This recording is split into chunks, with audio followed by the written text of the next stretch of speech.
The Game of Rat and Dragon by Cordwainer Smith. The Table. Pinlighting is a hell of a way to earn a living.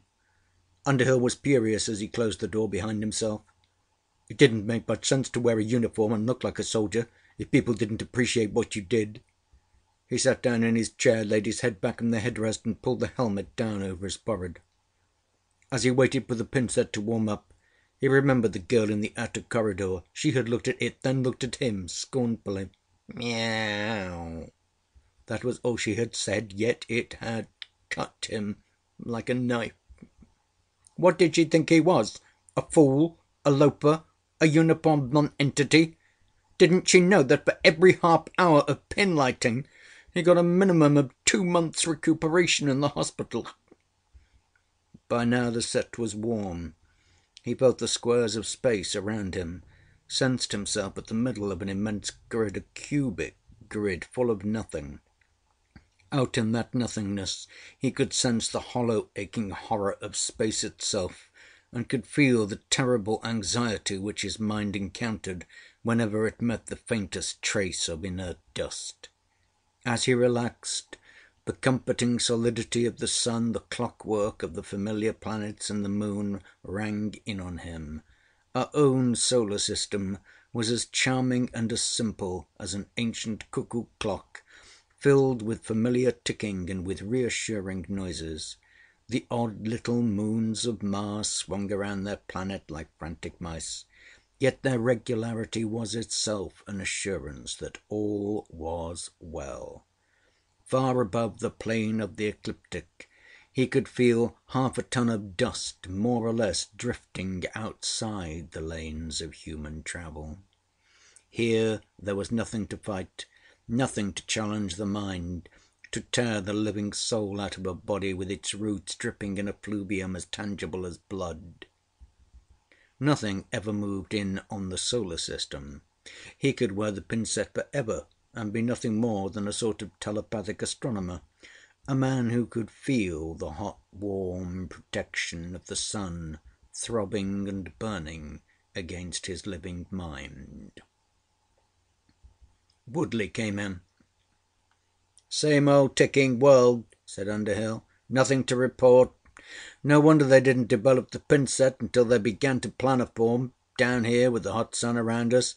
It feels so good and so quiet. You can feel everything spinning and turning. It's nice and sharp and compact. It's sort of like sitting around home." Woodley grunted. He was not much given to flights of fantasy. Undeterred, Underhill went on. "It must have been pretty good to have been an ancient man. I wonder why they burned up their world with war. They didn't have to planoform. They didn't have to go out to earn their livings among the stars. They didn't have to dodge the rats or play the game. They couldn't have invented pinlighting because they didn't have any need of it, did they, Woodley?" Woodley grunted. "Uh-huh." Woodley was 26 years old and due to retire in 1 more year. He already had a farm picked out. He had gotten through 10 years of hard work pinlighting with the best of them. He had kept his sanity by not thinking very much about his job, meeting the strains of the task whenever he had to meet them, and thinking nothing more about his duties until the next emergency arose. Woodley never made a point of getting popular among the partners. None of the partners liked him very much. Some of them even resented him. He was suspected of thinking ugly thoughts of the partners on occasion, but since none of the partners ever thought a complaint in articulate form, the other pinlighters and the chiefs of the instrumentality left him alone. Underhill was still full of the wonder of their job. Happily he babbled on. "What does happen to us when we planoform? Do you think it's sort of like dying? Did you ever see anybody who had his soul pulled out?" "Pulling souls is just a way of talking about it," said Woodley. "After all these years nobody knows whether we have souls or not." "But I saw one once. I saw what Dogwood looked like when he came apart. There was something funny. It looked wet and sort of sticky, as if it were bleeding, and it went out of him. And do you know what they did to Dogwood? They took him away up in that part of the hospital where you and I never go, way up at the top part, where the others are, where the others always have to go if they are alive after the rats of the up and out have gotten." Woodley sat down and lit an ancient pipe. He was burning something called tobacco in it. It was a dirty sort of habit, but it made him look very dashing and adventurous. "Look here, youngster, you don't have to worry about that stuff. Pinlighting is getting better all the time. The partners are getting better. I've seen them pinlight 2 rats 46 million miles apart in 1½ milliseconds. As long as people had to try to work the pinsets themselves, there was always the chance that with a minimum of 400 milliseconds for the human mind to set a pinlight, we wouldn't light the rats up fast enough to protect our planet-forming ships. The partners have changed all that.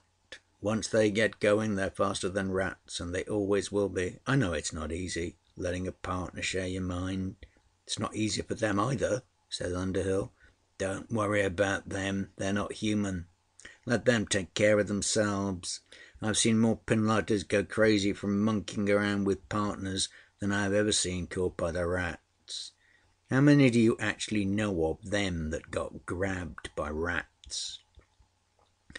Underhill looked down at his fingers, which shone green and purple in the vivid light thrown by the tuned-in pinset, and counted ships. The thumb with the Andromeda, lost with crew and passengers, the index finger and the middle finger for released ships 43 and 56, found with their pinsets burned out and every man, woman, and child on board dead or insane. The ring finger, the little finger, and the thumb of the other hand were the first 3 battleships to be lost to the rats, lost as people realized that there was something out there underneath space itself, which was alive, capricious, and malevolent. Planet-forming was sort of funny. It felt like nothing much. Like the twinge of a mild electric shock. Like the ache of a sore tooth bitten on for the first time. Like a slightly painful flash of light against the eyes. Yet in that time, a 40,000-ton ship lifting free above Earth disappeared somehow or other into 2 dimensions and appeared half a light year or 50 light years off. At one moment he would be sitting in the fighting room, the pinset ready, and the familiar solar system ticking around inside his head. For a second or a year, he could never tell how long it really was subjectively, the funny little flash went through him, and then he was loose in the up and out, the terrible open spaces between the stars, where the stars themselves felt like pimples on his telepathic mind, and the planets were too far away to be sensed or read. Somewhere in this outer space a gruesome death awaited, death and horror of a kind which man had never encountered until he reached out for interstellar space itself. Apparently the light of the suns kept the dragons away.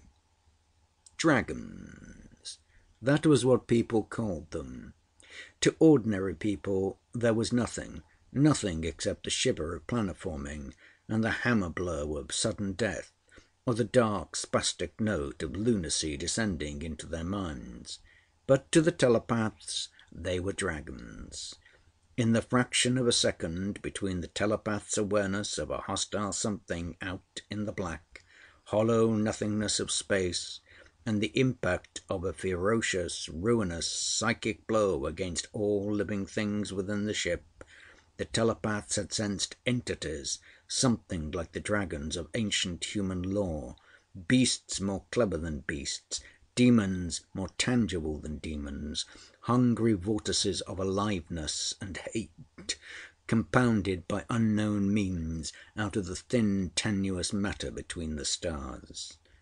It took a surviving ship to bring back the news, a ship in which by sheer chance a telepath had a light beam ready, turning it out at the innocent dust, so that within the panorama of his mind the dragon dissolved into nothing at all, and the other passengers, themselves non-telepathic, went about their way, not realizing that their own immediate deaths had been averted. From then on, it was easy. Almost. Planoforming ships always carried telepaths. Telepaths had their sensitiveness enlarged to an immense range by the pinsets, which were telepathic amplifiers adapted to the mammal mind. The pinsets, in turn, were electronically geared into small dirigible light bombs. Light did it. Light broke up the dragons, allowed the ships to reform three-dimensionally, skip, skip, skip, as they moved from star to star. The odds suddenly moved down from 100 to 1 against mankind to 60 to 40 in mankind's favour. This was not enough. The telepaths were trained to become ultra-sensitive, trained to become aware of the dragons in less than a millisecond. But it was found that the dragons could move 1,000,000 miles in just under 2 milliseconds, and that this was not enough for the human mind to activate the light beams. Attempts had been made to sheathe the ships in light at all times. This defence wore out. As mankind learned about the dragons, so too apparently the dragons learned about mankind. Somehow they flattened their own bulk and came in on extremely flat trajectories very quickly. Intense light was needed, light of sun-like intensity. This could be provided only by light bombs. Pinlighting came into existence. Pinlighting consisted of the detonation of ultra-vivid, miniature photonuclear bombs, which converted a few ounces of a magnesium isotope into pure, visible radiance. The odds kept coming down in mankind's favour, yet ships were being lost. It became so bad that people didn't even want to find the ships, because the rescuers knew what they would see. It was sad to bring back to earth 300 bodies ready for burial, and 200 or 300 lunatics, damaged beyond repair, to be wakened and fed and cleaned and put to sleep, wakened and fed again, until their lives were ended. Telepaths tried to reach into the minds of the psychotics who had been damaged by the dragons, but they found nothing there beyond vivid, spouting columns of fiery terror, bursting from the primordial id itself, the volcanic source of life. Then came the partners. Man and partner could do together what man could not do alone. Men had the intellect, partners had the speed. The partners rowed their tiny craft, no larger than footballs, outside the spaceships. They planoformed with the ships. They rowed beside them in their 6-pound craft, ready to attack. The tiny ships of the partners were swift. Each carried a dozen pinlights, bombs no bigger than thimbles. The pinlighters threw the partners, quite literally threw, by means of mind-to-firing relays direct at the dragons. What seemed to be dragons to the human mind appeared in the form of gigantic rats in the minds of the partners. Out in the pitiless nothingness of space, the partners' minds responded to an instinct as old as life. The partners attacked, striking with a speed faster than man's, going from attack to attack until the rats or themselves were destroyed. Almost all the time it was the partners who won. With the safety of the interstellar skip of the ships, commerce increased immensely, the population of all the colonies went up, and the demand for trained partners increased. Underhill and Woodley were a part of the third generation of pinlighters, and yet to them it seemed as though their craft had endured forever. Gearing space into minds by means of the pinset, adding the partners to those minds, keying up the mind for the tension of a fight on which all depended. This was more than human synapses could stand for long. Underhill needed his 2 months' rest after half an hour of fighting. Woodley needed his retirement after 10 years of service. They were young, they were good, but they had limitations. So much depended on the choice of partners, so much on the sheer luck of who drew whom. The shuffle. Father Moontree and the little girl named West entered the room. They were the other two pinlighters. The human complement of the fighting room was now complete. Father Moontree was a red-faced man of 45, who had lived the peaceful life of a farmer until he reached his 40th year. Only then, belatedly, did the authorities find he was telepathic and agree to let him late in life enter upon the career of pinlighter. He did well at it, but he was fantastically old for this kind of business. Father Moontree looked at the glum Woodley and the musing Underhill. "How are the youngsters today? Ready for a good fight?" "Father always wants a fight," giggled the little girl named West. She was such a little girl. Her giggle was high and childish. She looked like the last person in the world one would expect to find in the rough, sharp duelling of pinlighting. Underhill had been amused one time when he found one of the most sluggish of the partners coming away happy from contact with the mind of the girl named West. Usually the partners didn't care much about the human minds with which they were paired for the journey. The partners seemed to take the attitude that human minds were complex and fouled up beyond belief anyhow.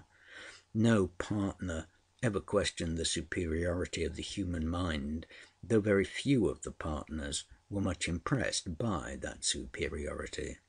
The partners liked people. They were willing to fight with them. They were even willing to die for them. But when a partner liked an individual the way, for example, that Captain Wow or the Lady May liked Underhill, the liking had nothing to do with intellect. It was a matter of temperament, of feel. Underhill knew perfectly well that Captain Wow regarded his, Underhill's, brains as silly. What Captain Wow liked was Underhill's friendly emotional structure, the cheerfulness and glint of wicked amusement that shot through Underhill's unconscious thought patterns, and the gaiety with which Underhill faced danger. The words, the history books, the ideas, the science. Underhill could sense all that in his own mind reflected back from Captain Wow's mind as so much rubbish. Miss West looked at Underhill. "I bet you put stickum on the stones." "I did not." Underhill felt his ears grow red with embarrassment.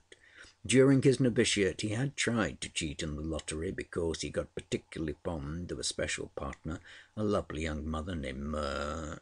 It was so much easier to operate with Myrrh, and she was so affectionate toward him that he forgot pinlighting was hard work, and that he was not instructed to have a good time with his partner. They were both designed and prepared to go into deadly battle together. One cheating had been enough. They had found him out, and he had been laughed at for years. Father Moontree picked up the imitation leather cup and shook the stone dice which assigned them their partners for the trip. By senior rights, he took first draw. He grimaced. He had drawn a greedy old character, a tough old male, whose mind was full of slobbering thoughts of food, veritable oceans full of half-spoiled fish. Father Moontree had once said that he burped cod-liver oil for weeks after drawing that particular glutton, so strongly had the telepathic image of fish impressed itself upon his mind. Yet the glutton was a glutton for danger as well as for fish. He had killed 63 dragons, more than any other partner in the service, and was quite literally worth his weight in gold. The little girl West came next. She drew Captain Wow. When she saw who it was, she smiled. "I like him," she said. "He's such fun to fight with. He feels so nice and cuddly in my mind." "Cuddly hell," said Woodley. "I've been in his mind too. It's the most leering mind in this ship, bar none." "Nasty man," said the little girl. She said it declaratively, without reproach. Underhill, looking at her, shivered. He didn't see how she could take Captain Wow so calmly. Captain Wow's mind did leer. When Captain Wow got excited in the middle of a battle, confused images of dragons, deadly rats, luscious beds, the smell of fish, and the shock of space all scrambled together in his mind as he and Captain Wow, their consciousnesses linked together through the pincette, became a fantastic composite of human being and Persian cat. That's the trouble with working with cats, thought Underhill. It's a pity that nothing else anywhere will serve as partner.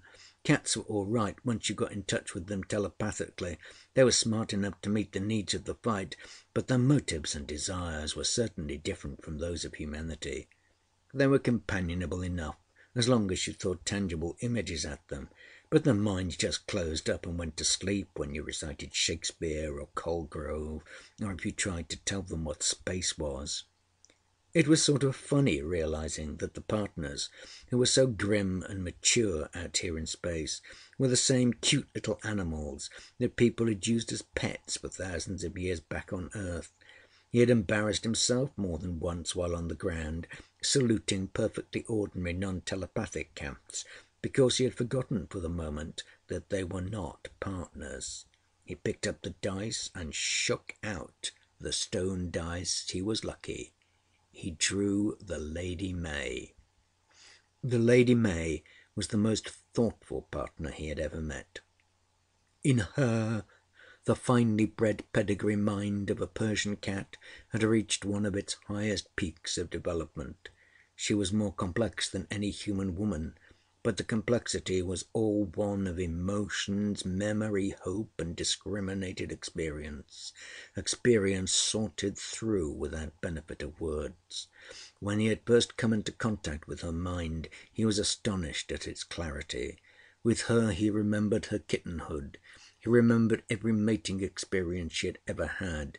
He saw in a half-recognizable gallery all the other pinlighters with whom she had been paired for the fight, and he saw himself radiant, cheerful, and desirable. He even thought he caught the edge of a longing, a very flattering and yearning thought. What a pity he is not a cat. Woodley picked up the last stone. He drew what he deserved. A sullen, scared old tomcat with none of the verve of Captain Wow. Woodley's partner was the most animal of all the cats on the ship, a low, brutish type with a dull mind. Even telepathy had not refined his character. His ears were half chewed off from the first fights in which he had engaged. He was a serviceable fighter, nothing more. Woodley grunted. Underhill glanced at him oddly. Didn't Woodley ever do anything but grunt? Father Moontree looked at the other three. You might as well get your partners now. I'll let the scanner know we're ready to go into the up and out. The deal. Underhill spun the combination lock on the Lady May's cage. He woke her gently and took her into his arms. She humped her back luxuriously, stretched her claws, started to purr, thought better of it, and licked him on the wrist instead. He did not have the pincette on, so their minds were closed to each other. But in the angle of her moustache, and in the movement of her ears, he caught some sense of gratification she experienced in finding him as her partner. He talked to her in human speech, even though speech meant nothing to a cat when the pincette was not on. It's a damn shame sending a sweet little thing like you whirling around in the coldness of nothing to hunt for rats that are bigger and deadly than all of us put together. You didn't ask for this kind of fight, did you? For answer she licked his hand, purred, tickled his cheek with her long fluffy tail, turned around and faced him, golden eyes shining. For a moment they stared at each other, man squatting, cat standing erect on her hind legs, front claws digging into his knee.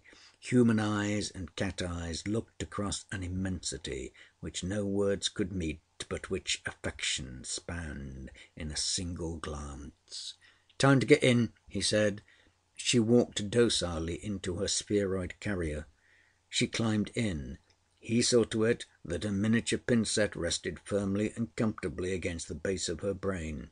He made sure that her claws were padded so that she could not tear herself in the excitement of battle. Softly he said to her, "Ready?" For answer she preened her back as much as her harness would permit, and purred softly within the confines of the frame that held her. He slapped down the lid and watched the sealant ooze around the seam. For a few hours she was welded into her projectile until a workman with a short cutting arc would remove her after she had done her duty. He picked up the entire projectile and slipped it into the ejection tube. He closed the door of the tube, spun the lock, seated himself in his chair, and put his own pin-set on. Once again he flung the switch. He sat in a small room, small, warm. The bodies of the other 3 people moving close around him, the tangible lights in the ceiling bright and heavy against his closed eyelids. As the pin-set warmed, the room fell away. The other people ceased to be people and became small glowing heaps of fire, embers, dark red fire, with the consciousness of life burning like old red coals in a country fireplace. As the pin-set warmed a little more, he felt earth just below him, felt the ship slipping away, felt the turning moon as it swung on the far side of the world, felt the planets and the hot clear goodness of the sun, which kept the dragons so far from mankind's native ground. Finally he reached complete awareness. He was telepathically alive to a range of millions of miles. He felt the dust which he had noticed earlier high above the ecliptic. With a thrill of warmth and tenderness he felt the consciousness of the Lady May pouring over into his own. Her consciousness was as gentle and clear and yet sharp to the taste of his mind as if it were scented oil. It felt relaxing and reassuring. He could sense her welcome of him. It was scarcely a thought, just a raw emotion of greeting. At last they were one again. In a tiny remote corner of his mind, as tiny as the smallest toy he had ever seen in his childhood, he was still aware of the room and the ship, and of Father Moontree picking up a telephone and speaking to a scanner captain in charge of the ship. His telepathic mind caught the idea long before his ears could frame the words. The actual sound followed the idea, the way the thunder on an ocean beach follows the lightning inward from far out over the seas. The fighting room is ready. Clear to planoform, sir. The play. Underhood was always a little exasperated the way that Lady May experienced things before he did. He was braced for the quick vinegar thrill of planoforming, but he caught her report of it before his own nerves could register what happened. Earth had fallen so far away that he groped for several milliseconds before he found the sun in the upper rear right-hand corner of his telepathic mind. That was a good jump, he thought. This way we'll get there in 4 or 5 skips. A few hundred miles outside the ship, the Lady May thought back at him. Oh, warm, oh, generous, oh, gigantic man, oh, brave, oh, friendly, oh, tender and huge partner, oh, wonderful with you so good, good, good, warm, warm, now to fight, now to go, good with you. He knew that she was not thinking words, that his mind took the clear, amiable babble of her cat intellect and translated it into images which his own thinking could record and understand. Neither one of them was absorbed in the game of mutual greetings. He reached out far beyond her range of perception to see if there was anything near the ship. It was funny how it was possible to do 2 things at once. He could scan space with his pin-set mind, and yet at the same time catch a vagrant thought of hers, a lovely, affectionate thought, about a son who had a golden face and a chest covered with soft, incredibly downy white fur. While he was still searching, he caught the warning from her, "We jump again!" And so they had. The ship had moved to a second planoform. The stars were different. The sun was immeasurably far behind. Even the nearest stars were barely in contact. This was good dragon country. this open, nasty, hollow kind of space. He reached farther, faster, sensing and looking for danger, ready to fling the Lady May at danger wherever he found it. Terror blazed up in his mind, so sharp, so clear, that it came through as a physical wrench.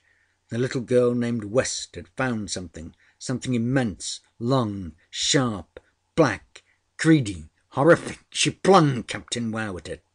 Underhill tried to keep his own mind clear. "Watch out!" he shouted telepathically at the others, trying to move the Lady May around. At one corner of the battle he felt the lustful rage of Captain Wow as the big Persian tomcat detonated lights while he approached the streak of dust which threatened the ship and the people within. The light scored near misses. The dust flattened itself, changing from the shape of a stingray into the shape of a spear. Not 3 milliseconds had elapsed. Father Moontree was talking human words, and was saying in a voice that moved like cold molasses out of a heavy jar, "Captain."